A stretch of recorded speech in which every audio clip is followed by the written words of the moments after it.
Okay, I think we're live here. Sorry, I'm a little late. Had some technical issues. I could not get the streaming software to work. I don't know why. So I'm just doing it with this icky background here, the green screen. So you just have to bear with me. I got to do some more troubleshooting to figure out why the streaming software isn't working. So anyway, thanks for joining me, everybody. I'm Rod Saunders from Jew and Greek. And this is December 29th in the year of our Lord 2023. And we're going to be talking tonight about IHOPKC again, but we're also going to be talking a bit about TD Jakes. And then I'm going to do some Q&A. I I wasn't going to do another live stream before the end of the year, but I thought, well, a lot has happened this year, so it might be a good time to reminisce about some of the things that we've experienced. So this is not going to be a very well planned live stream. I mean, I do have a few things that I wanted to cover about those topics, but I just figured whoever wants to hop in and do the New Year's Eve thing prematurely, I'll give you an opportunity to do that.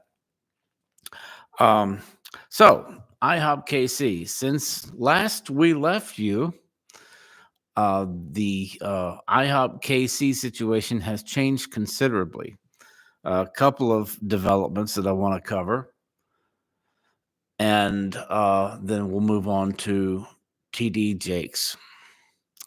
Let's see. Let's pull up this. I think the last thing I told you was that Mike Bickle confessed to the allegation from over 20 years ago. Sam Storms, you may be familiar with Sam Storms. He's a very well-known, charismatic teacher and minister. And he and Mike Bickle go way back, and he has been a defender of Mike Bickle in the past. Well, Sam Storms wrote this along with his friend, Michael Sullivan. They wrote this together. On December 18th, they issued this. I'm not going to read the whole thing, but says, "Dear friends, we write to you today with sorrowful hearts. As many of you know, we both served on the senior leadership team at Metro Christian Fellowship alongside Mike Bickle from 1987 to 2000, and Sam from 1993 to 2000. Well, I guess that's Michael Sullivan was 87 to 2000. Sam was 93 to 2000. During those years, we were in what we felt was close fellowship with Mike and Diane. That's Mike Bickle's wife.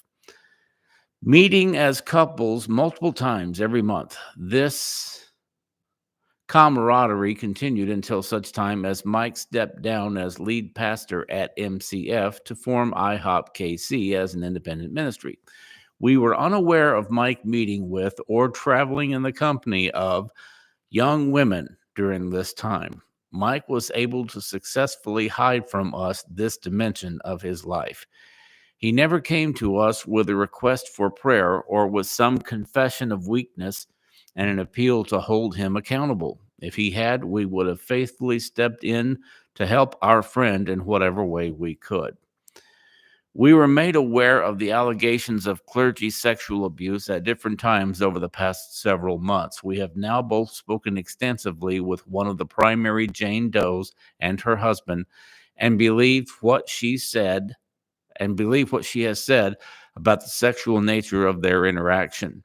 In her own words, it involved everything short of sexual intercourse. There is no reason to doubt the accuracy of her testimony. Our hearts break for what she suffered and for the ongoing grief this horrific injustice has caused her and her family." So, like I said, I'm not going to read the whole thing, but that's the gist of it right there. Sam Storms just said that he believes that the allegations are true. And in addition to that, we have this from Julie Roy's. This was issued a week ago, December 22nd. International House of Prayer Kansas City spokesman Eric Voles tonight announced that IHOPKC is formally and permanently separating from its founder, Mike Bickle, due to a level of confirmed inappropriate behavior. Voles also announced that IHOPKC Executive Director Stuart Greaves has resigned his position both on staff and on IHOPKC's board. Temporarily assuming the executive director position will be Kurt Fuller, a military general and a member of IHOPKC's executive committee, who took over management of the crisis at IHOPKC on Sunday. So, as I said, I think in the last live stream, or it may have been my the video that I did, may not have been a live stream, but anyway, I said after Mike Bickle's confession, there's probably going to be a shakeup at IHOPKC. Well, here you go. This is the shakeup. Stuart Greaves is out. IHOPKC is permanently detached from Mike Bickle. So we'll see if they manage to keep this thing going, or if they just pretty much put a bulldozer to the whole ministry. But those are the big developments. I thought it might drag on into next year, but it seems at this point that they have pretty much decided where they stand on this. IHOPKC is no longer going to have anything to do with Mike Bickle. Sam Storms and Michael Sullivan have publicly stated that they believe the allegations. They've talked with the Jane Does. So I guess the only thing for Mike Bickle to do at this point is just to completely go independent if he wants to stay in ministry, or just find another line of work. And he had indicated that he may be permanently out of the ministry. So that's not something that he has completely dismissed. That's an option for him still. And I think that would probably be the right choice for him to be permanently out of the ministry, unless he has some compelling evidence, exculpatory evidence to present, which I don't think at this point that's going to happen. So anyway, that's the latest on IHOPKC. Let's see. Do we have the chat box going here? Yes, there's some people. Not a whole lot, but a few of the remnant. Tattered Bible podcast. Daniel Rodriguez. Vetalong Nong. Oh, I'm sorry. I messed that up. Vetalong Nongdu. Hi, Brother Sanders. I am so blessed by your ministry. I listened to you for more than a year now. I am listening from Nagaland. I'm sorry, I don't know where that is, but welcome. And thanks for letting me know that you've been listening. I'm glad to know that I've been able to help you. Kim Klimble. Question mark Klimble. I don't remember seeing that name before, but welcome. Let's see. He's not an 80-year-old billionaire socialist. He's saying my name is Saunders, not Sanders. I've been called Sanders plenty of times in my life. I've been called Rod, Rob, Ross, Ron, Sanders, Saunders, Alcindor. I've been called Rodney Allen Rippey. I've been called all kinds of things. I'm not offended at all when people say Sanders instead of Saunders. But he's right. I'm not a socialist or a billionaire. But Bernie Sanders isn't a billionaire. He's just a multimillionaire. He used to condemn millionaires until he became a millionaire, and then he started condemning billionaires. That's funny. Anyway, let's see. Daniel Rodriguez says, I've never been all that familiar with Bickle's ministry, but I follow some pastors here in Brazil who used to admire him, and both are really shaken. Okay, so apparently there are two house of prayers in Brazil. I knew there was one. I didn't know there were two. So the one that I know of is in Florianopolis. So if you could tell me where the other one is, that would be Very nice. Let's see. Ava Green Feather. Good to see you. You've been watching a lot lately. Bring it to you. Says I'm here. Where is here? I don't remember where you are. Vicky says hello from Korea. Okay, I need to start getting my stuff translated into Korean, because apparently there are a lot of people in South Korea who are interested in what I have to say, because there's a lot of Reformed churches in South Korea these days. That wasn't the case 40 years ago, but it is the case now. So welcome, Vicky. Leo Williams, watching from Florida. What part of Florida? I used to live in Orlando. Welcome, Leo. Watching from Connecticut. Let's see.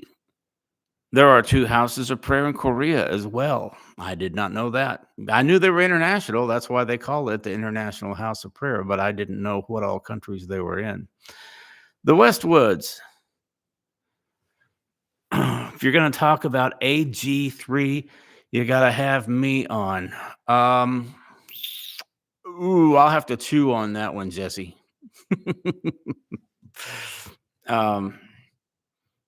Actually, I'm working on a video right now with the responding to the panel that you were on, but I'm not responding to anything that you said in particular. So if I decide to address something you say, then I'll give you a chance to respond. Let's see. Bring it to you. Long Beach, California. I went to Long Beach when I was a kid. We went out there, and then we went to Disneyland. And I don't remember. I was only 5 years old. But that's the only time I've been to Long Beach. Tattered Bible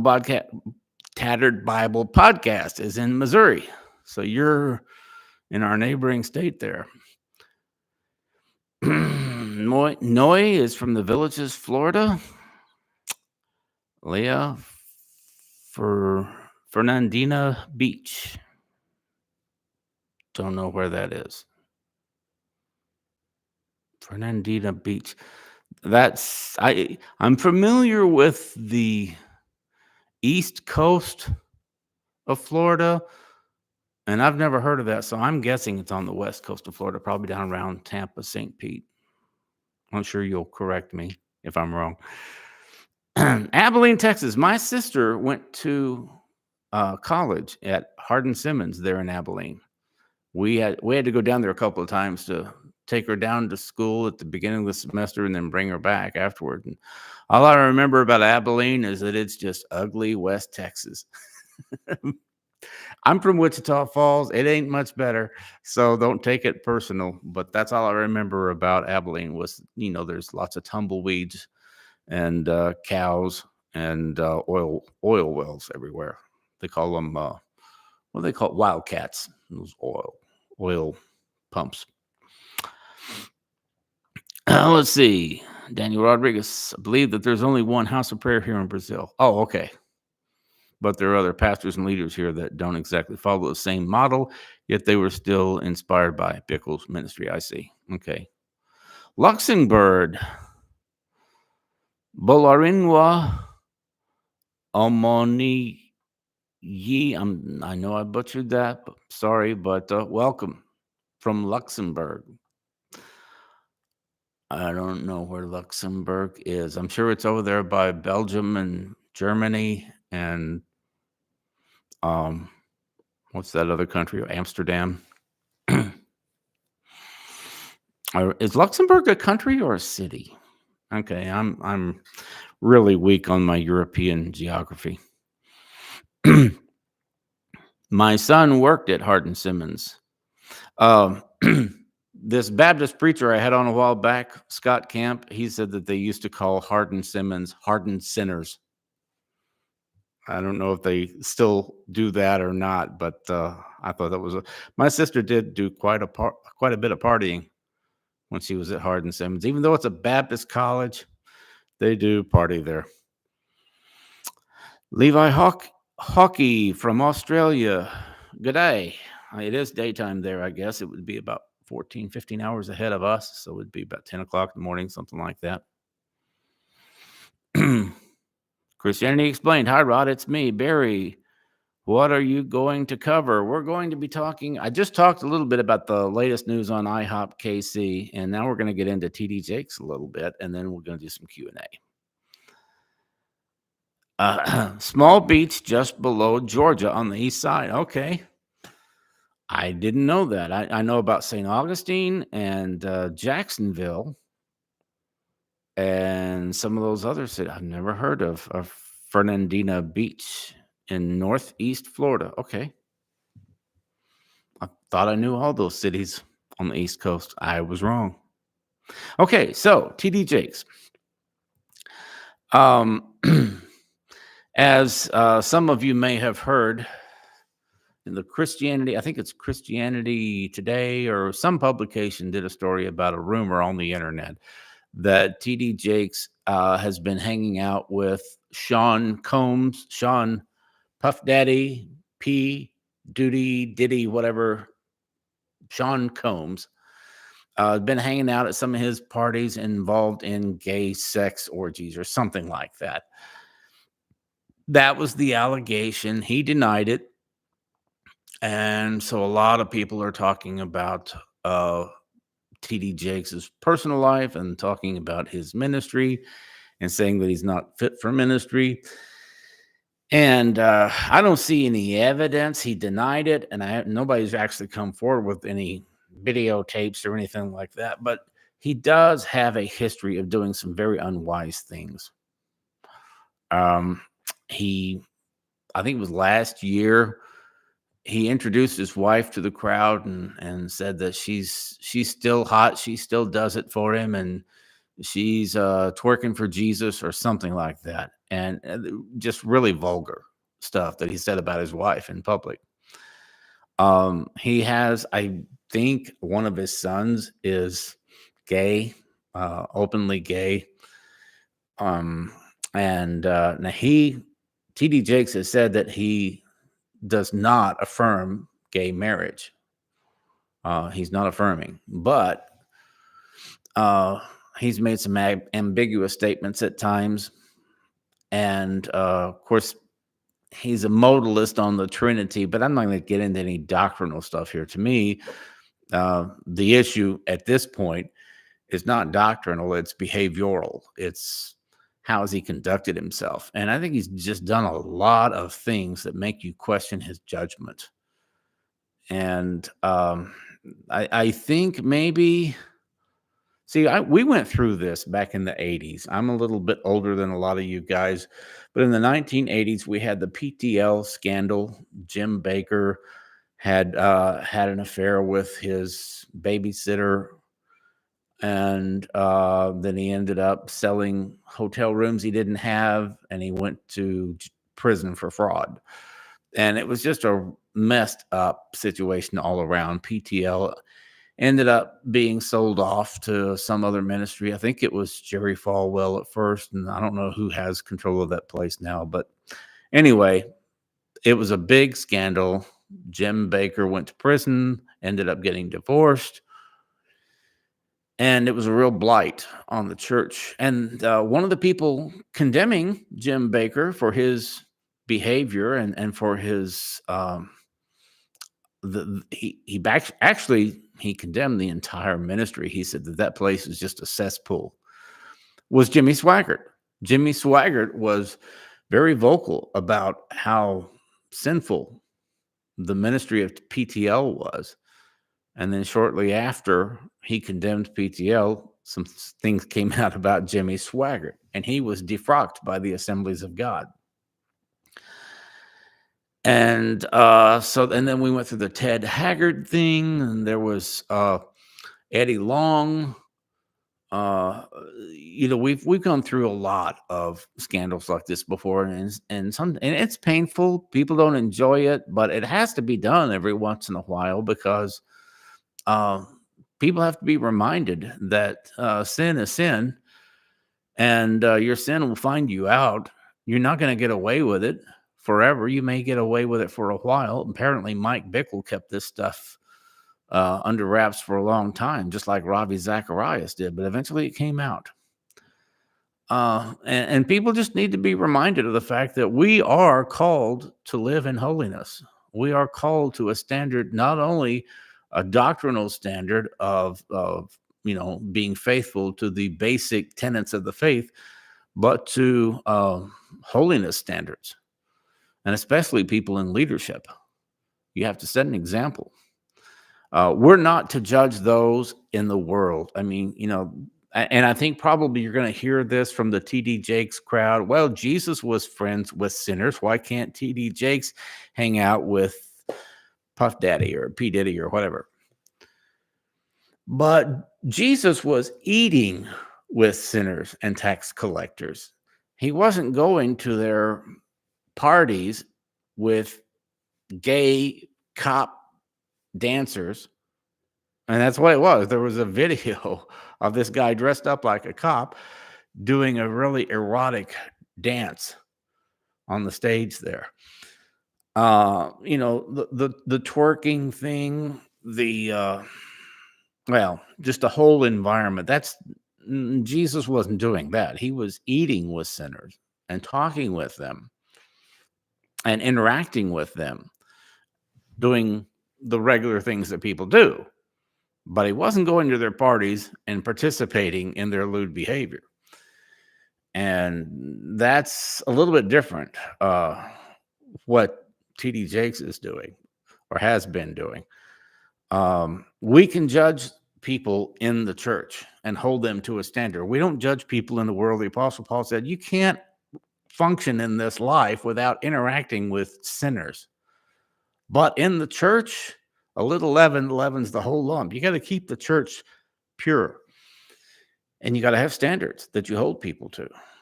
And it's not a matter of being harsh, being mean, and just being judgmental. It's a matter of maintaining standards so that the church can be salt and light before the world. A lot of times people think that because I'm a charismatic, well, they think all charismatics are loosey-goosey. They don't really have any holiness standards. Well, some may not, but I came out of the Pentecostal church back in the 70s. And my Pentecostal Assembly of God pastor, he was a holiness guy. And he would make you uncomfortable when he would preach on holiness. And he was friends with David Wilkerson, and David Wilkerson was a holiness guy. So I do have that holiness tradition in my background, even though that's not the main emphasis of what I do now. I do have an appreciation for holiness teaching, for consecration. And if you can't get that right, then why would you try to go on to the deeper things of God if you can't even get the basics down? And one of the basics is living right. Living according to God's moral standard. So we'll wait and see what happens with the T.D. Jakes situation. He's not my pastor, so it's none of my business. And like I said, I don't have any facts. I don't know one way or another if any of these allegations are true. But when you conduct yourself unwisely in this area, as T.D. Jakes has in the past, naturally people are going to wonder if the allegations are true. Whereas if you had never associated with these kind of people, if you had never given any people any reason to wonder about your Christian walk, they may just summarily dismiss the allegations. But they're not so quick to dismiss them because of some other stuff that he's done. So use wisdom. Even if you're not engaging in that kind of behavior, don't put yourself in a situation where it might bring your morality and your ethics into question. Okay, let's get back to the chat box here and see what's going on.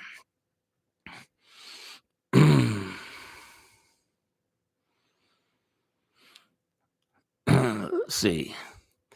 Tattered Bible Podcast said, if you had to go for a master's or doctorate, where would you go? Thinking of getting one in church history.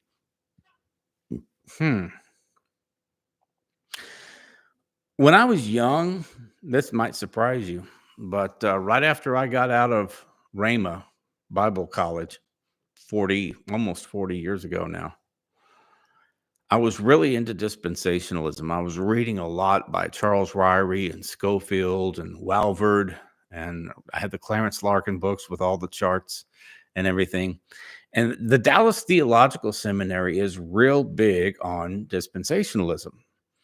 And since I was big into dispensationalism back then, I toyed with the idea of going and getting a degree in theology from the Dallas Theological Seminary. What kept me from doing that, of course, I'm from North Texas. I love Dallas. I would have been happy to live there. But the Dallas Theological Seminary, at least back then, was strongly cessationist. I think they still are. I'm not sure. But I know 40 years ago they were. And I thought, well, if they find out that I'm a charismatic, they won't accept me. And so I never even pursued it. I'm not a dispensationalist anymore, so it's not as alluring an idea. I would probably either go to an Assembly of God seminary like Southwest in Waxahachie, Texas. They've got a Southeast, I think, is in Lakeland, Florida. And then they have another one in Missouri. Is it Independence, Missouri? Springfield? I can't remember. Somewhere in Missouri, they've got another Bible school, which is actually the closest one. It's closer to me than the one in Texas. I either go there, or I would, if I had a lot of money to spend, I would go to Oral Roberts University. Oral Roberts is not cheap, but it is a great school. Or there's possibly the Pat Robertson School. What's that called? I can't remember. It starts, I think, with an R. The CBN is the ministry or the network. I can't remember. Anyway, yeah, they've got a pretty good seminary there, from what I understand, out there in Virginia. But that's all that come to my mind. I would not. Well, there's also King's, the place that's associated with Jack Hayford. They've relocated it now to the Dallas, Texas area. They're associated with Robert Morris's Church Gateway. So that would be another option for me. The thing is, I would not want to go to a cessationist school, even though I know that some cessationist seminaries do great work, have a good curriculum and everything, especially in the area of apologetics. You can get a degree in apologetics from an Assembly of God seminary. So I would check those out first. Let's see. Walter from South Africa, welcome. Flame, good afternoon, Mr. Rod. Afternoon, okay. I forget where Flame is, but if it's afternoon and it's not the United States, well, it could be on the West Coast, couldn't it? Noise says, I am older than you, Rod. Okay, well, that's nothing to be smiling about. You're a senior citizen. Flame says, I sometimes think the popularity of being a televangelist leads too many people making bad judgment, even if they have a heart for God. Yeah, that is a problem. If you have a hugely popular and well-known ministry, the temptation with money, the temptation with fame and ego, boy, you better have the character. You better have plenty of character and humility, or it can mess you up, especially money. When that money starts coming in, that messes with people. I think that was the problem with Jim Baker. Jim and Tammy were just a couple of poor Pentecostal kids from Minnesota. And they had a puppet ministry. And somehow or another, they got hooked up with Pat Robertson and CBN in the early days. And they did their little puppet thing. And then they went independent and started PTL. And people just fell in love with them. And millions of dollars started coming in. And they didn't know how to handle it. They'd never handled a lot of money before. And they just went nuts with all the money. You better have integrity, discipline, and humility if you're going to handle a big ministry with lots of notoriety and lots of money, because it's like Jesus talked about the deceitfulness of riches. It can mess you up if you don't have the character to handle it. Let's see here. Mark Lucero. Jesus influenced sinners. The sinners didn't influence Jesus. Exactly. Yeah, he was there to speak truth to them and not conform to their truth. Tattered Bible Podcast says, I think oneness in general have a blind spot in this regard. I know oneness Pentecostals that find being called charismatic an insult because of standards, but we are just as susceptible to scandal. So are you oneness? Am I reading that wrong? I didn't know that. Blame says, what do you look for in a church home? Number of things. And I'm human, guys. I have my own little pet peeves about churches. Sometimes it's personalities. There's a church that I used to really like, and actually, this has happened more than one church that I really liked, but there was somebody on the platform, like an associate pastor or something, music director, that I just couldn't stand. I love the pastor. I love the teaching. I like the music, the worship. But there's just somebody on the platform that their personality just did not click with mine. And I just couldn't stand to listen to them.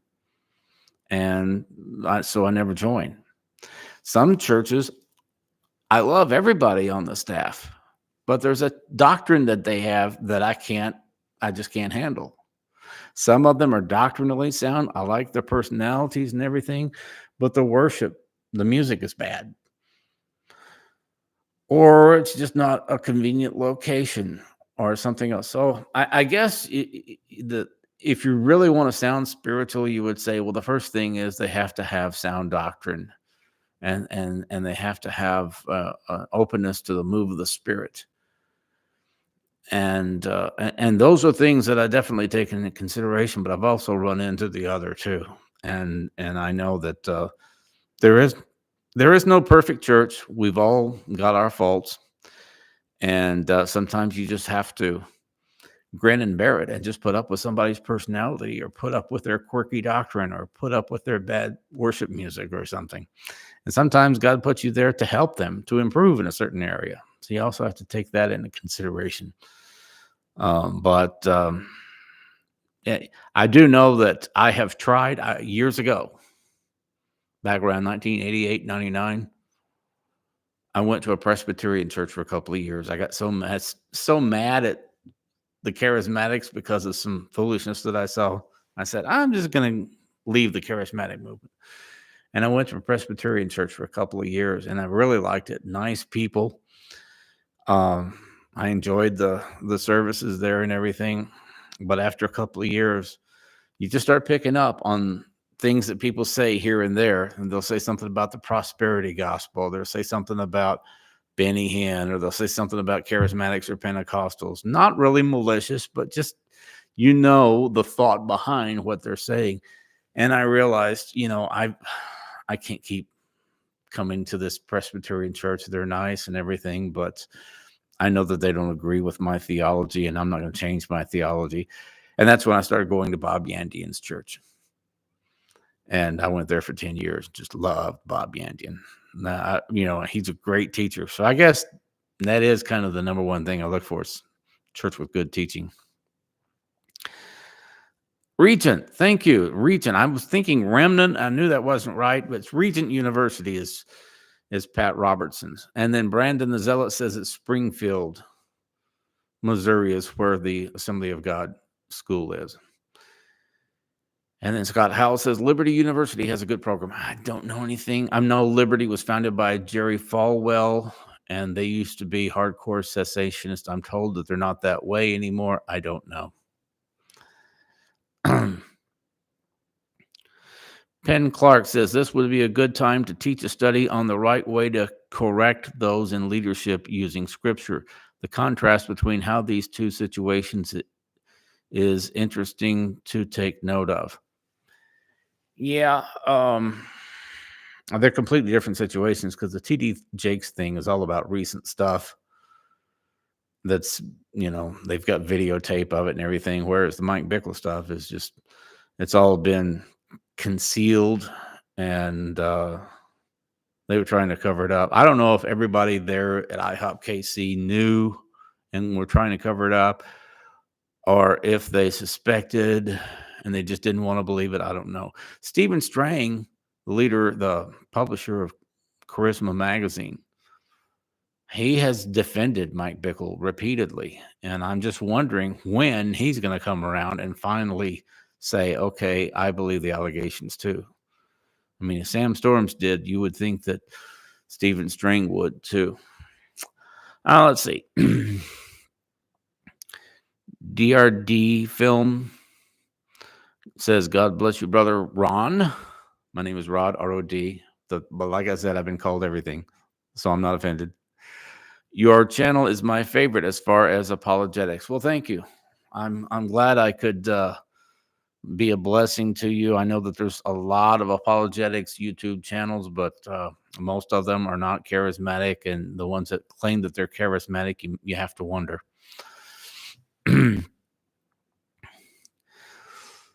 Jonathan Brinker. How you doing, Jonathan? Are you still thinking about going to school next year? You're not getting any younger, Okay, like I said, you can call me Ron, Ross, Rob, Ron, Rod. I don't care, but just for your benefit. Noe says, I think you graduated from Rhema 1 year ahead of me. I graduated in 84. I can't remember what year you said you graduated, but you should be able to figure it out from that. James Whitehead, have you been following the push to a cashless society and its impact on the church? My friend Marcus Curtis actually wrote a book a while back on currency. And Marcus and I are going to do a video about cryptocurrencies, digital money, the gold standard, the petrodollar, all of this stuff. Yeah, we're going to be talking about these things. The Bible does predict that we'll have an economy where you can't buy or sell without the mark of the beast. We're not exactly sure. I mean, some people say it's 666. Some people say that it's something else, but it is an economic system where you have to have authorization to make purchases.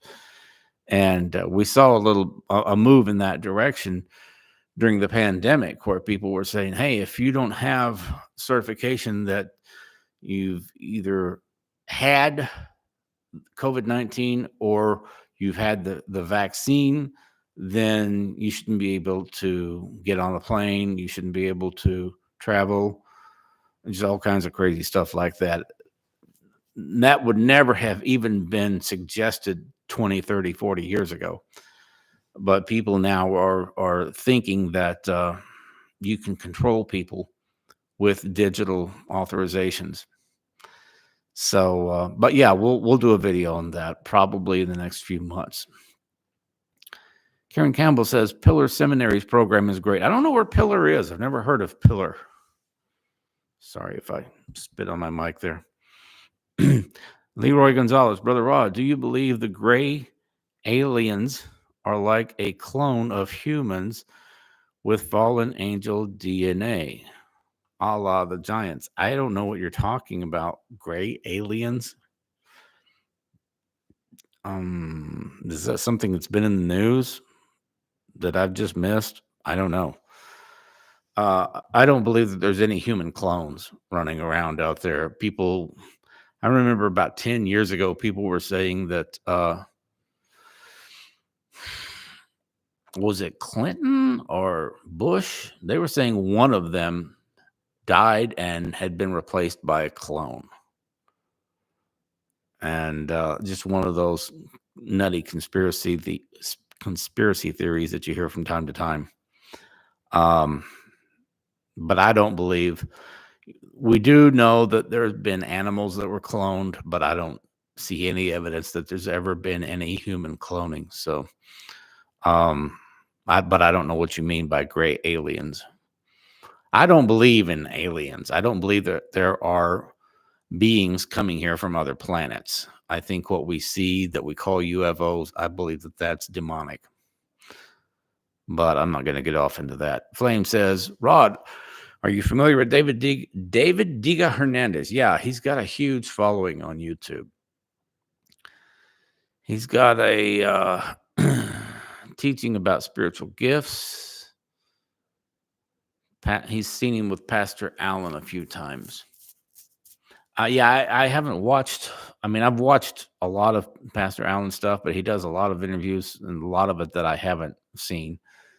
But David Diga Hernandez, to me, is, I haven't listened to a lot of his teaching, but I think what he really excels at is marketing. He really understands internet marketing, just like Alan DiDio does. And he's built this huge behemoth of a YouTube channel. Leah Williams, what do you think of the Courts of Heaven teaching? I think the guy's name is David Hernandez. Robert Henderson is the guy that wrote the book on the Courts of Heaven, and I don't agree with it. I think the Courts of Heaven are not legal courts. I think they're like a courtyard.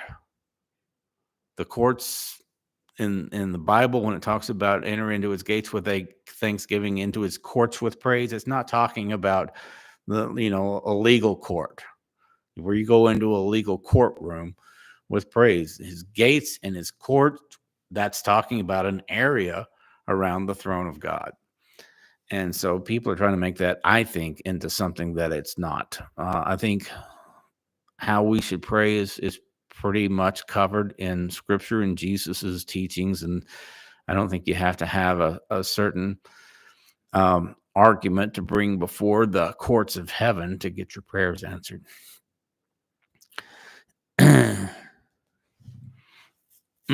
Copperhead says, my father graduated from Rhema in 90 and also met my mother there. Finding your channel has had a tremendous impact on my walk and my wife's as well. Well, I'm glad to hear that. Thank you for sharing that. I would be doing this whether I got any kind of encouragement or not, but a little encouragement is always nice because it lets you know that people are benefiting from what I'm doing. And that's one of the gifts that we see in the New Testament is the gift of encouragement. And so God does want us to be encouraged in what we do because he knows that there's always plenty of room for discouragement. So thanks for sharing that. Let's see. Bring it to you. Rod, do you play electric guitar at all? No, not really. I have an electric guitar. And I used to play electric in worship teams, but I would just basically play rhythm and a little lead. I just played my electric because it would cut through where my acoustic wouldn't. But I've never been very good at playing electric. I mean, rock was, I was just always natural with finger style, classical, or alternative stylings, little flamenco, Spanish, stuff like that. Fingerstyle was always my specialty. I have nothing against rock guitar. It just never really clicked with me for some reason. James Taylor, Jim Croce, Gordon Lightfoot, Harry Chapin, John Denver, Dan Fogelberg, Paul Simon. Those guys were my heroes when I was learning to play the guitar, and they were all fingerstyle guitarists, singer-songwriters. And that's what I wanted to do. So I copied them. I didn't copy Jimi Hendrix and Eric Clapton and all the electric guitar guys. Leah Williams said, I heard Hillary Clinton. I guess you're referring to the cloning thing. Okay, whatever. If there's anybody we shouldn't be cloning, it would be Hillary Clinton. But I don't want to get off onto that. Karen Campbell says, Pillar Seminary is based in Omaha, but it's a fully online program now. It helps because I'm from Jamaica and I'm able to benefit from it. Okay. I'll have to look into that. I don't know anything about it. If it's in Omaha, I'm wondering if it's connected with Hank Kuhneman, because he's the only minister I know of from Omaha.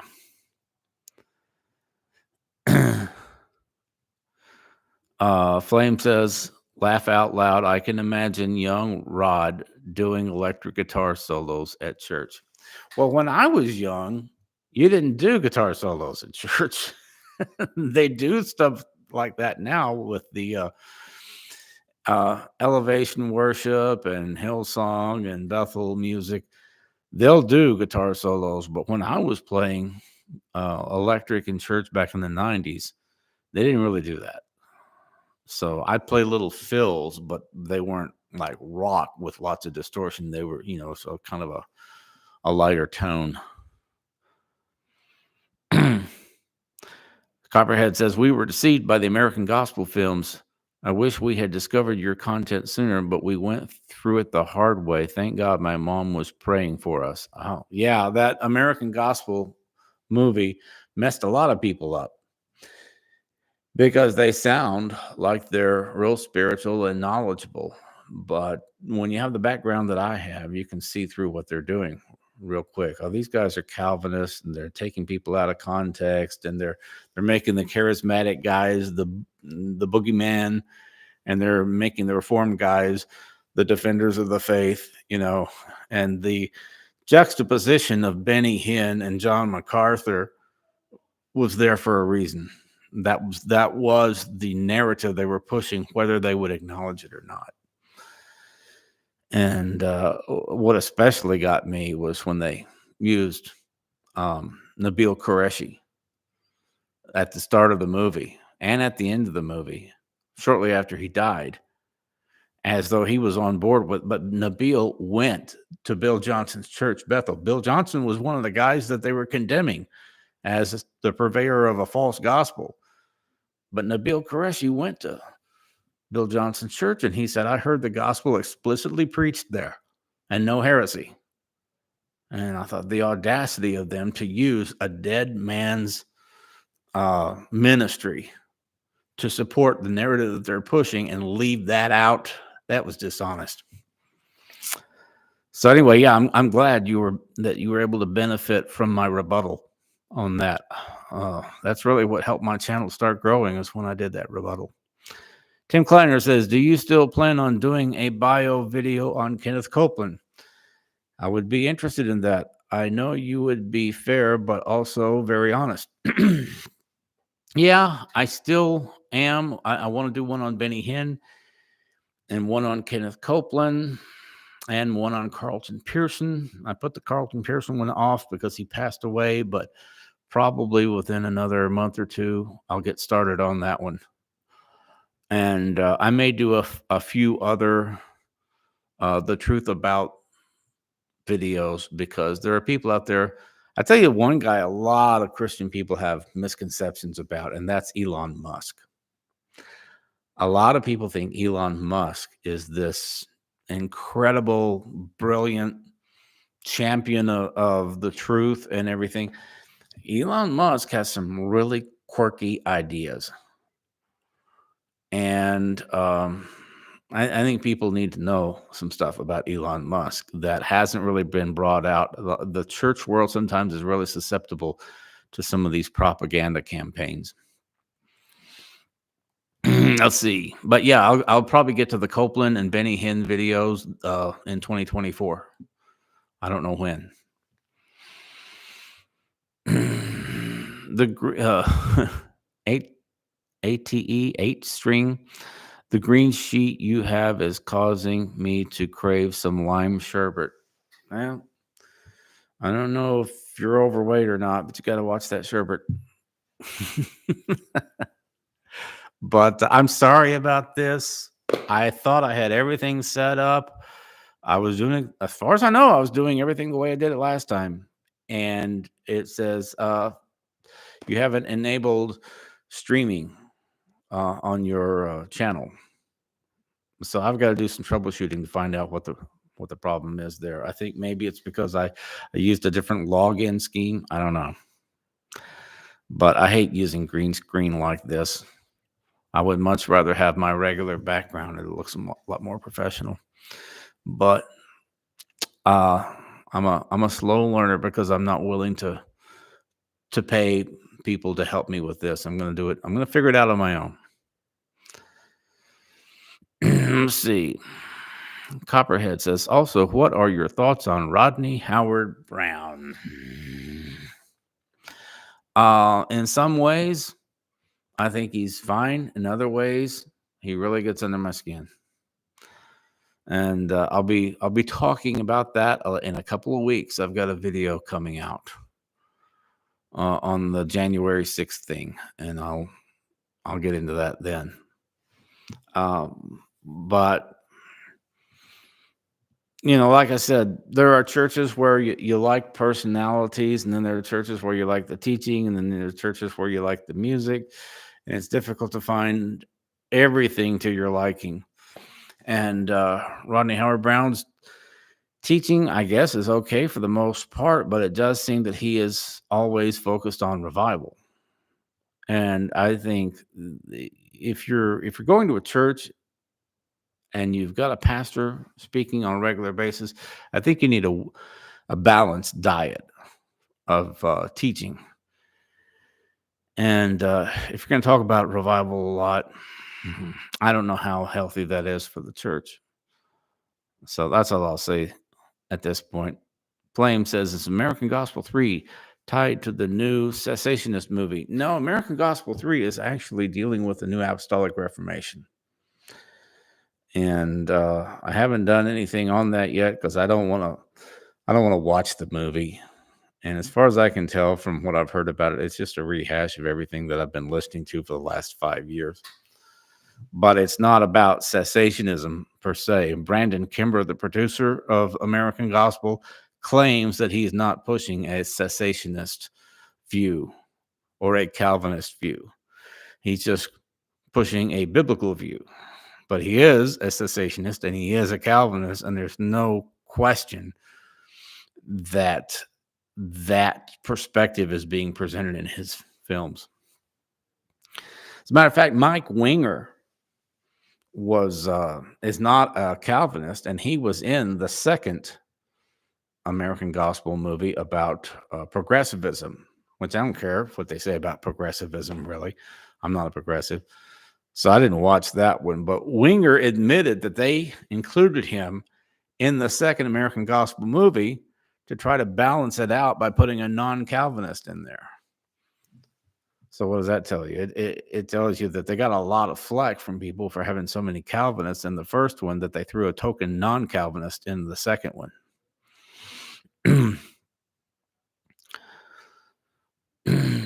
Copperhead says, yeah, the Nabil part hurt. He wouldn't have wanted to have been part of that dishonest garbage. Yeah, the last sermon, I think the last sermon that Nabil preached was at a Pentecostal church in Houston. I could be wrong about that, but I think that was, I know he preached at a Pentecostal church. I just don't know if that was the last message that he gave. But he had nothing against Pentecostals and charismatics. And he had nothing against Bill Johnson, apparently, because he said he heard the gospel explicitly preached at Bethel. Tattered Bible Podcast says, I never went cessationist, but I was raised in a Word of Faith non-denominational church until high school. I had a bad experience there and ended up in the UPCI in high school, United Pentecostal Church International. I see their oneness. I started to look down on Word of Faith until I found your channel. Well, God bless you. I'm glad you were open. A lot of people watch my videos and they're not open, and they just want to say, you're defending heretics. No, I'm not defending heretics. I'm defending people who disagree with you, and you call them heretics, but they don't deny any of the essential doctrines of the faith. You disagree with them on secondary issues, fine. That's life. See, Leah gives me a thumbs up on the Elon Musk video. Okay, well, I hope you still feel that way after I do that video. Mark Lucero says, what do you make of Chris Rosebrough saying he's not cessationist, yet Prophecy Bingo seems to openly despise prophecies? Well, I've watched Prophecy Bingo a few times, and I have to admit it is kind of entertaining because there's a lot of truth in what they're talking about. There are a lot of people in the prophetic movement that do use these buzzwords and catchphrases repeatedly ad nauseum. And this is, I've been saying for some time, the prophetic movement is really off track. The prophetic movement needs reforming because a lot of the people in the prophetic movement are out of control. And they do those things where they'll say there's going to be a shifting, an acceleration, and a new awakening. And they use these words over and over and over, and they're not really saying much of anything. It's just a word salad. There is a lot of that. I'm not saying everybody who prophesies does that, and I do believe in the gift of prophecy. But you can recognize word salad. If you've been listening for a while, you can pick up on the whole prophetic word salad stuff. And there is a lot of truth to what they do in Prophecy Bingo. My personal opinion of Chris Rosebrough, I think he's very juvenile in the way he approaches things. And I know he's middle-aged. He's not a juvenile, but the way he does things, I think is very juvenile. The thumbnails, the way he warps people's faces and stuff for his thumbnails. That's something you'd expect somebody half his age to be doing.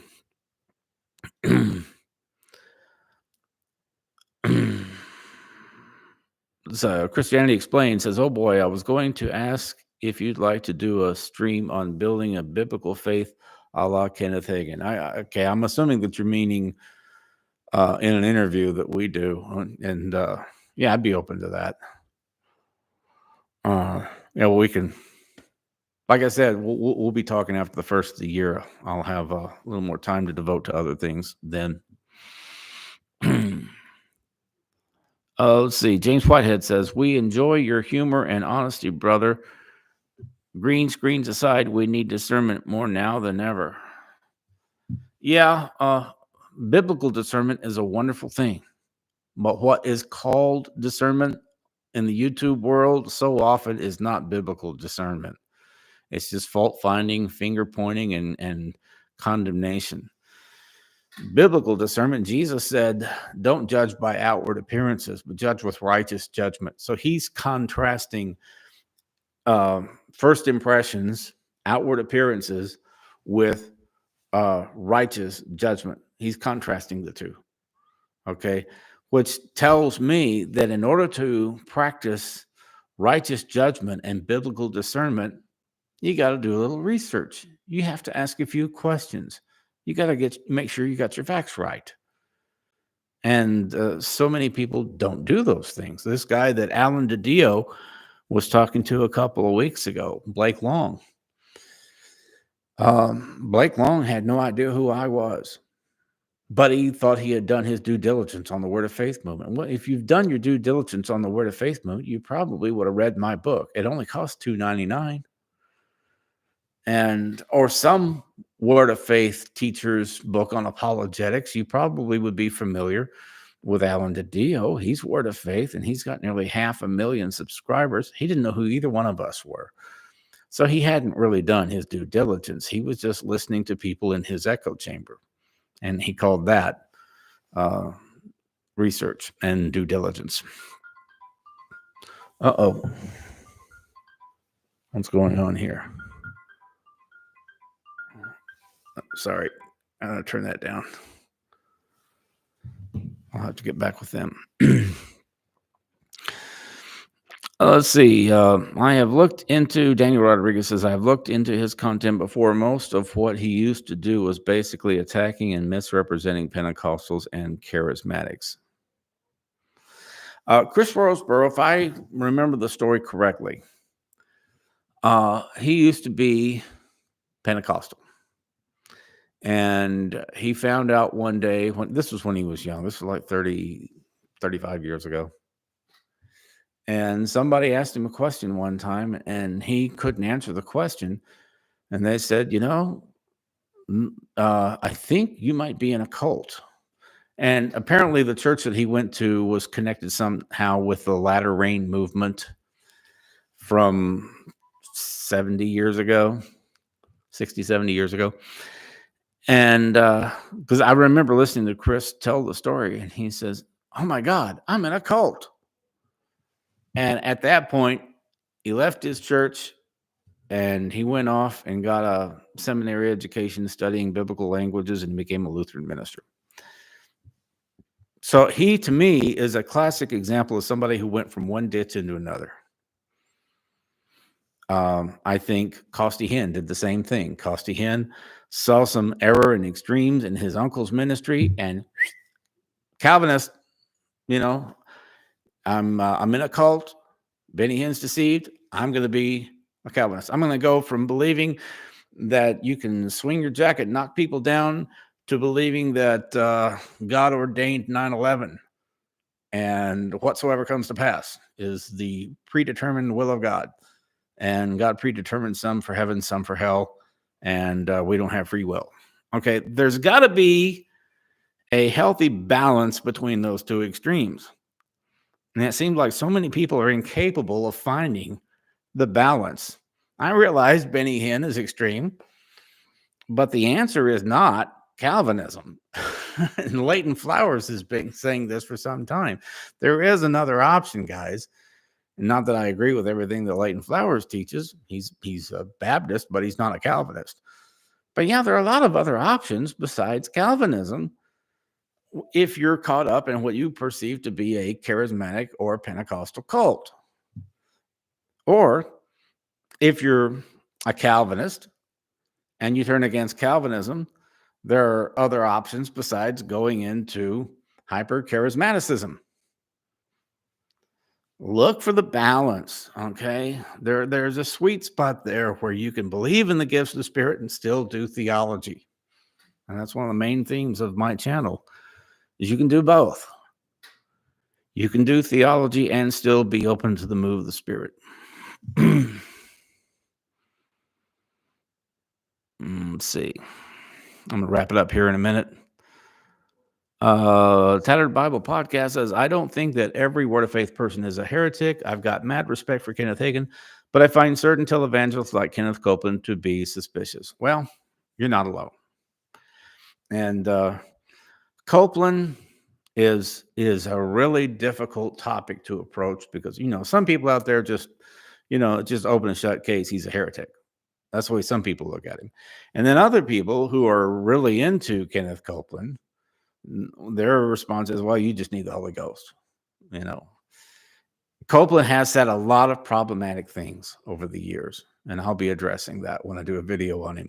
But at the same time, I don't deny, I don't believe that he denies any of the essential doctrines of the faith. You can take some of the statements that he's made and try and build a case for that, but I don't think he denies any of the essential doctrines. And some of the things that he said, I think he says them the way that he does to try to provoke people, to try to get some sort of for the shock appeal. And that's just his method. That's just his methodology. I don't agree with it, but he does have this tendency to try to wake people up by saying something shocking and then try and walk it back and say, oh, no, I didn't mean it the way you think I mean it. But yeah, I have a much bigger problem with Kenneth Copeland's methodology than I do with his theology. Put it that way. There's Jerry Smith. Finally caught you live, brother. I was wondering if you have any insight into Winger's preoccupation with Bethel and Bill Johnson. The only thing I can tell you, Jerry, is that Mike Winger is with a Calvary Chapel church in Southern California. And as Bethel became more and more popular, he was a youth minister at a Calvary Chapel church. And as Bethel became bigger and bigger and more influential, kids from his church were going to Bethel music events. And Mike got concerned about that because he didn't agree with their teaching. So he really started doing all this research on Bethel and Bill Johnson out of concern for the kids in the youth group at his church. That's the way I understand it. And that's how he discovered the Passion Translation, because he saw that Bill Johnson had endorsed it. And he says, well, what's this Passion Translation that Bill Johnson has endorsed? And so he started researching that. And then he started saying a lot of stuff about the Passion Translation, which I have rebutted. But I think that's it. I think it's the fact that he was out there in California where a lot of young people in his church were being influenced by Bethel music and Bethel teachings. And he was concerned because he's Calvary Chapel, and Calvary Chapel is kind of like charismatic light. They'll call themselves charismatics, but they don't really do charismatic for the most part. And Bethel is like hyper charismatic. And so that's all I can tell you. I think that's what triggered the whole thing. So, okay, it's 8:10, guys. I've been going for an hour now. If I didn't get to your question, I apologize. Try to get to it next time.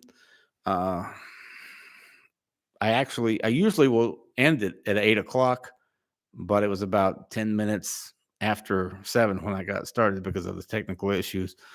So I went a little bit longer, but my rear end's sore, and I can only take about an hour of sitting and talking to you fine people out there. So, but I'm planning on doing a lot more live streams this year. I'm probably going to start doing it every other week.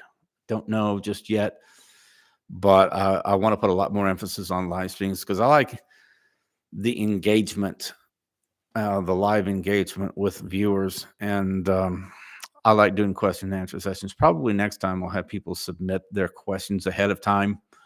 And then we can, I can be a lot more prepared instead of just winging it. But I like winging it sometimes. I like people throwing questions at me that I'm not prepared for. See how on my toes I am. Anyway, thanks everybody. Have a happy new year. Oh, it's one thing I wanted to cover. In 2023, I hit 20,000 subscribers, not 20,000 followers on Facebook and 10,000 subscribers on YouTube. So this is a big year for this ministry. And I'm expecting a lot of growth this year, both on Facebook and on YouTube. I'm going to start doing stuff on my blog again, start writing again. Probably going to do more stuff on Instagram, TikTok, and Twitter.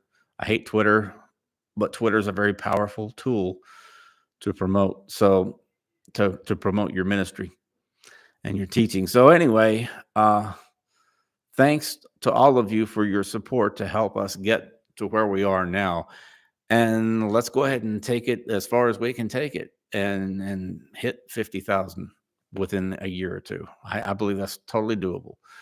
And if you guys will stick with me through all the technical issues and everything while I learn how to do this stuff, I'd be very grateful. So thanks again for tuning in, and I'll see you in the next live stream. God bless.